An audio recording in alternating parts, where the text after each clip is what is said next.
My name is Charlotte Yang, and today I'm going to be answering some mock interview questions for the Discovery World Stop Motion Educator summer camp position. So, the first question is, what qualities and skills should a good stop motion artist have?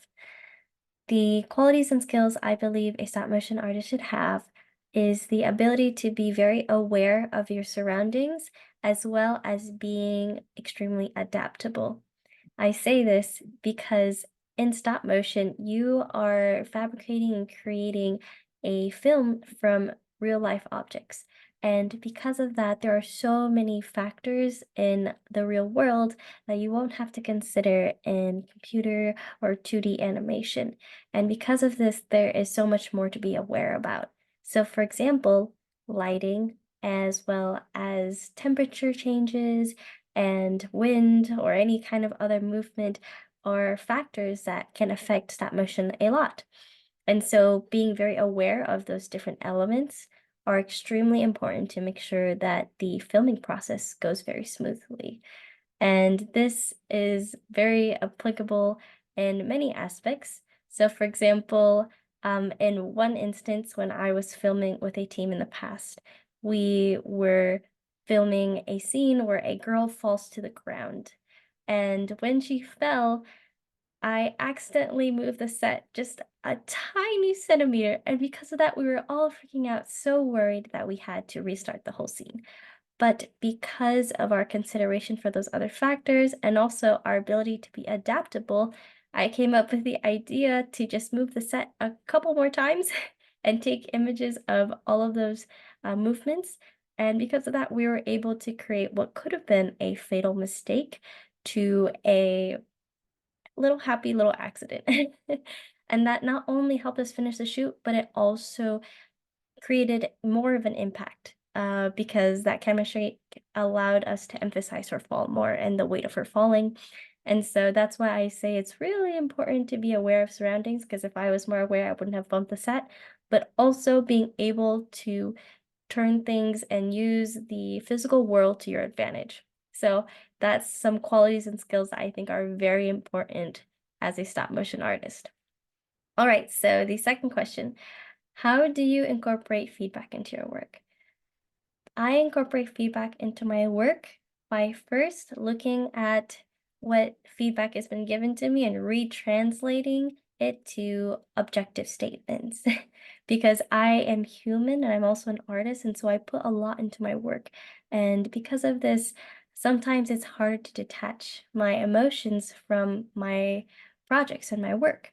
But by retranslating the conversation or what is being said to me, I'm able to more easily absorb that feedback and then think about the ways that I can use that feedback to improve my artwork. So, for example, there was a time in the past where a team and I were filming this paper cutout animation. And as we were filming, we spent 2 whole days on it, and we felt so drained and burnt out by the end of it. The next day, we came into class, showed it to our professor, and he gave us the feedback to reshoot the whole thing. We were very devastated at first, naturally, because we had thought we put so much work into it. But by retranslating what I was perceiving that he was telling me, so for example, I was hearing in my head, this is not good enough, you guys need to reshoot everything. And I took what I thought I was perceiving and then just took a step back and absorbed what objectively my professor was saying. He was saying that the lighting was not correct, the shadows were placed in the wrong areas, and we could add more secondary animation. And by taking in that information that he was objectively giving me, I was able to translate that to, instead of this is wrong, to this could be so much better. And because of that positive growth mindset, I was able to be motivated and work with my team to reshoot the whole scene and the whole film. And because of that, we were able to create a better product. And at the end of it, we were so much more glad that we reshot the whole project. So that is how I incorporate feedback into my work. I retranslate it and then make it do something that I can absorb so I can make my projects better. All right, so the third question is describing my creative process. What are the major steps for a project in my particular area of expertise? And my expertise is stop motion. So my creative process begins with a lot of planning. Planning is extremely crucial in stop motion animation because, for example, in the example of creating a puppet, if the puppet is poorly planned, it might not last the entire time of filming. Puppets are usually wrangled a lot and moved to create the animation throughout the film.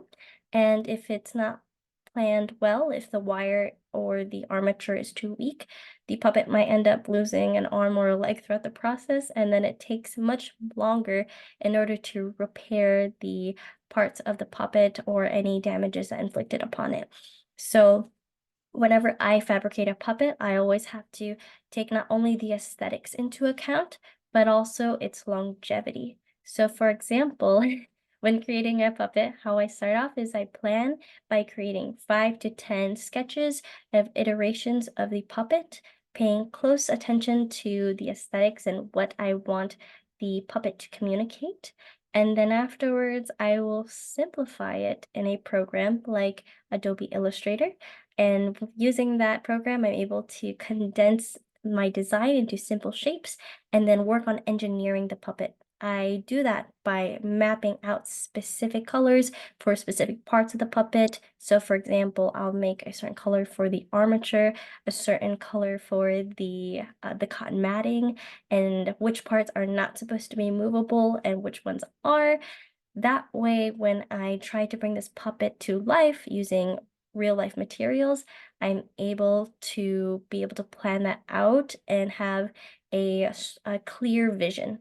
So after I do that, I print that out and it's in real life size. So the measurements and everything is exactly as I planned it.